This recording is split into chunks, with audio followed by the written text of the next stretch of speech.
Hidden beneath the surface of Western history flows a secret current, a river of forgotten wisdom, sacred symbols, and whispered knowledge. A current that has shaped our art, our science, our philosophies, and even the way we dream. Hello, followers. Welcome back to another episode of the Shadows of History series. If you're into gripping documentaries, deep dives into historical events, hidden truths, and untold stories, you're definitely in the right place. Before we jump in, don't forget to hit that subscribe button, give this video a like, and drop a comment below. I love hearing your thoughts. Big shout out to all our new subscribers. Welcome to the family. And to my returning viewers, you already know, you're the real hero. Alright, let's dive into today's story. You're not going to want to miss this one. This is the story of Western Esotericism, the hidden tradition of the West. A history not told in the halls of kings, but in temples, secret societies, and candlelit studies of seekers who dared to ask, what lies beyond the veil? Hermetic thinkers, modern mystics. It's more influential than you think. Long before the word esoteric was spoken, the world's first civilizations were already guarding their mysteries. In Egypt, priests of Thoth performed rites of transformation, rituals said to open the gates of divine knowledge. In Greece, philosophers like Pythagoras and Plato taught that the universe was built upon harmony and number, that reality itself was a sacred geometry. Western esotericism is a hidden thread running through history, alchemy that nudged chemistry, mystical texts that inspired poets, occult networks that influenced politics.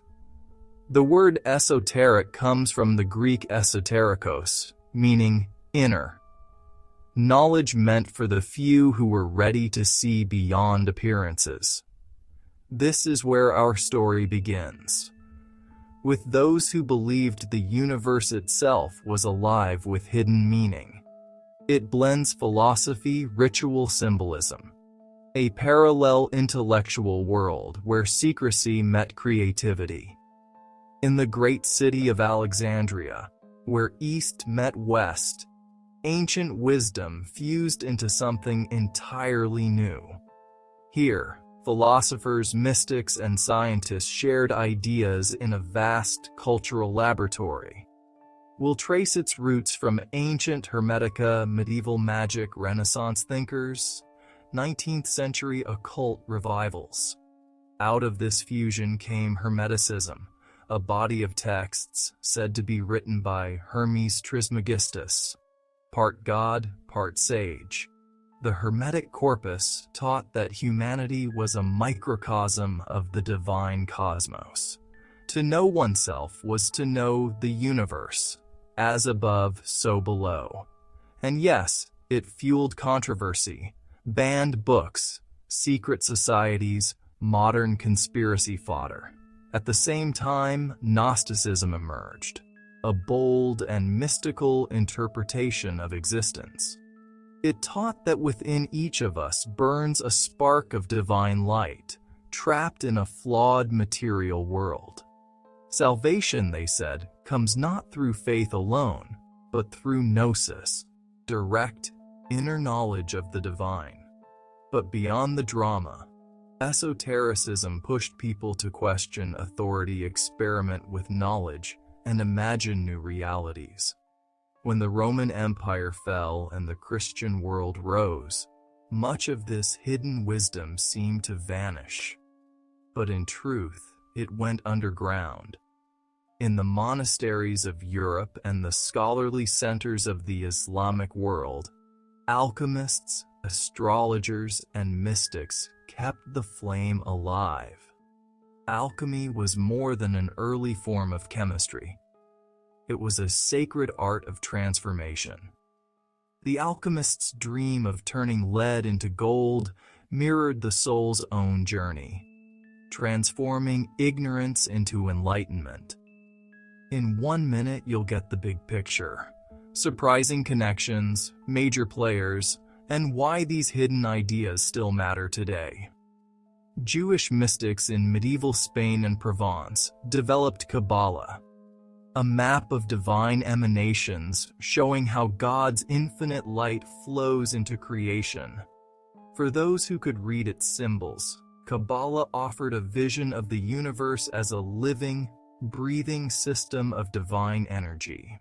Through centuries of faith and fear, of heresy and secrecy, these hidden traditions survived, waiting for their rebirth.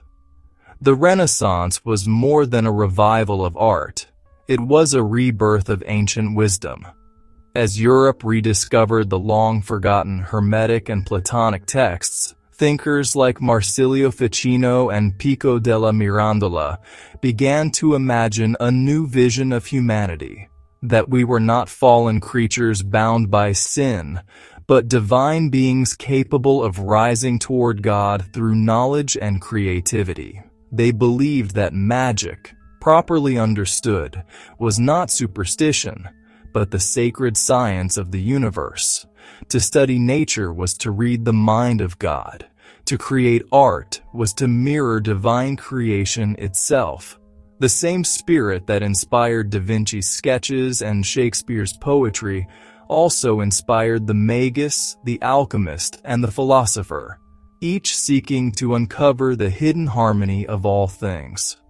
As science and reason rose to prominence in the 17th and 18th centuries, esoteric traditions faced a choice: fade away or adapt. Some went underground, others reinvented themselves as secret societies, the Rosicrucians, the Freemasons, and countless smaller orders. These brotherhoods preserved the old symbols and rituals, but clothed them in the language of Enlightenment philosophy. They saw themselves as inheritors of an ancient lineage, guardians of a light the modern world had forgotten. In this era, figures like Emanuel Swedenborg explored visions of heaven and hell that blurred the line between science and mysticism. And while alchemy was transforming into modern chemistry, its deeper lesson, that nature reflects the soul, would not be forgotten. The Industrial Revolution brought progress and power, but also a loss of mystery.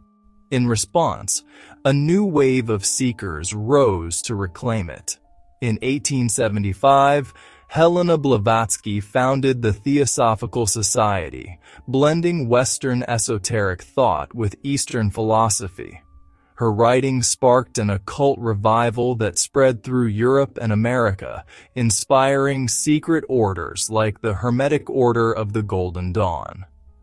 These groups studied Kabbalah, tarot, ritual magic, and ancient symbolism, believing humanity stood on the verge of spiritual evolution. Figures like Aleister Crowley took these teachings further, pushing the boundaries between mysticism, psychology, and personal will.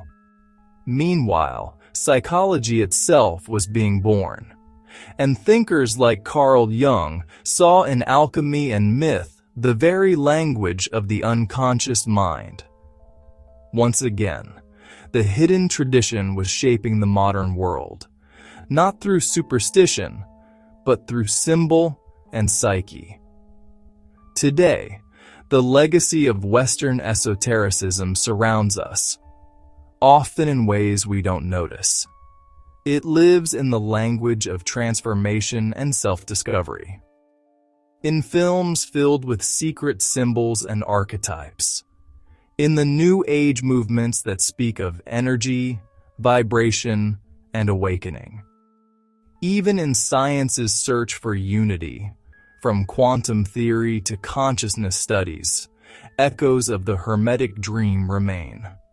What was once hidden in dusty manuscripts and secret lodges now lives in podcasts, self-help books, yoga studios, and internet forums.